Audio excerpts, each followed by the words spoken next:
di balik penggagasnya di belakang layar itu adalah 5. Yang pertama, dia ingin jauhkan manusia, khususnya umat Islam, umat Nabi Muhammad, dari para ulama mereka. Dirancang supaya jangan ada umat ini dekat dengan para ulama. Nanti ulamanya dituduh yang macam-macam.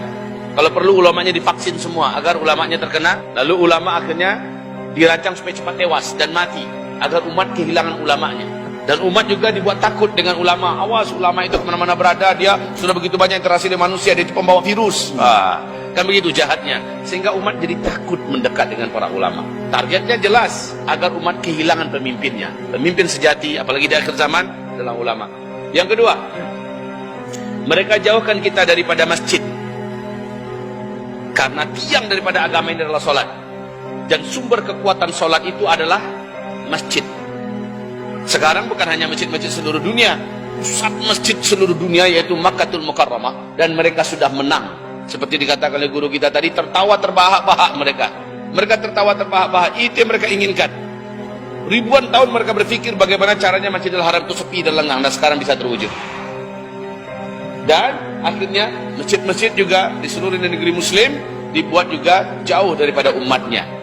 Kalaupun ada yang memaksakan diri sholat, dibuat jauh-jauh, sehingga jamaah itu digarap oleh syaitan. Dan mereka sudah dapatkan target mereka. Yang ketiga, mereka jauhkan supaya kita menjadi lemah.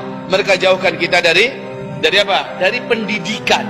Maka pilihan terbaik sejak beberapa tahun yang lalu, Abah selalu sarankan kepada para orang tua di provinsi manapun Abah berdakwah, masukkan anak ke pesantren.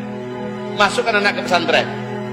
Dan sekarang salah satu di antara yang dapat kita buktikan adalah ketika pendidikan formal di mana-mana close, ditutup, wajib menggunakan fitnah Masih Dajjal ini. Ini fitnah Masih Dajjal.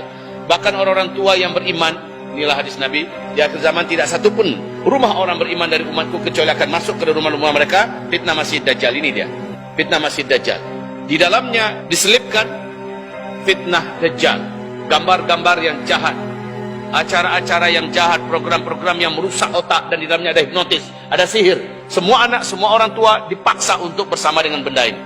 Dan kita dipaksa untuk membeli benda ini. Kita dipaksa untuk membeli kuota mereka.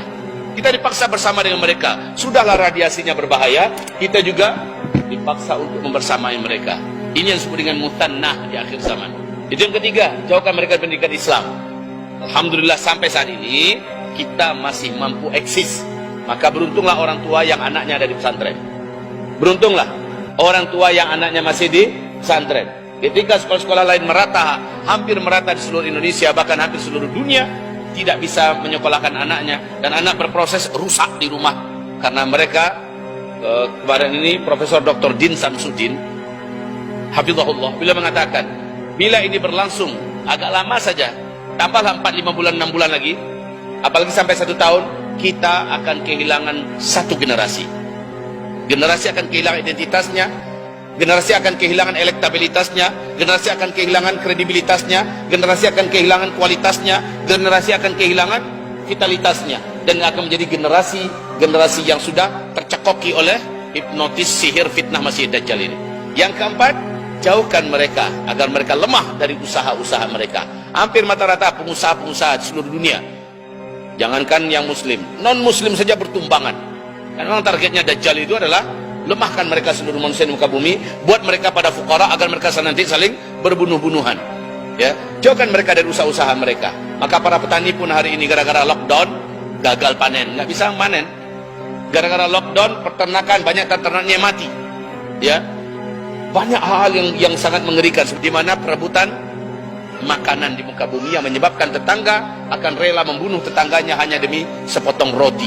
Dan sekarang ratapan negara-negara besar, 12 negara penghasil biji-bijian di dunia sudah tidak mampu lagi mengekspor biji-bijian mereka karena mereka sedang mencoba membuat ketahanan pangan buat negara mereka sendiri. Disebabkan karena Covid ini, disebabkan karena banyaknya bencana-bencana. Tapi ingat, kita beriman dengan firman Allah, wa makaru wa makarallah wallahu khairul makirin. Terakhir, jauhkan mereka dari saudara-saudara seiman mereka. Buat mereka nggak boleh kumpul-kumpul, nggak boleh bersama-sama. Buat mereka berjauh-jauhan, jaga jarak, cukup dengan komunikasi pakai ini saja. Allah. Syekh Abdul Majid Az-Zindani rahimahullah wa hafizahullah, beliau mengatakan zawahiru dha'fil iman, yang akan melemahkan iman itu bila umat jauh dari ulamanya, bila umat jauh daripada masjidnya, bila umat jauh daripada majelis-majelis ilmunya, itu pondok pesantren, bila umat jauh daripada usahanya yang halal, bila umat jauh daripada komunitas ikhwannya yang seiman, mereka akan menjadi lemah, dan itu berhasil dilumpuhkan oleh fitnah Masih Dajjal di akhir ini. Jadi sekali nembak sekian banyak yang berhasil dilumpuhkannya. Tapi ingat, pesan Nabi, senjata kamu di akhir zaman adalah sabar dan yakin. Sabar itu artinya apa? Bertahan. Jangan mau terbawa genderang musuh lalu kita menari di balik genderang musuh. Kita harus bertahan. Kemudian bersabarlah kita, jangan jauh dari kawan-kawan kita, jangan jauh dari ikhwan-ikhwan kita, jangan jauh dari saudara seiman kita, dan jangan tinggalkan usaha kita. Cari akal bagaimana usaha tetap bisa, karena akadal fakru ayakuna kufra. Kemiskinan bisa mengantarkan orang kepada kekafiran.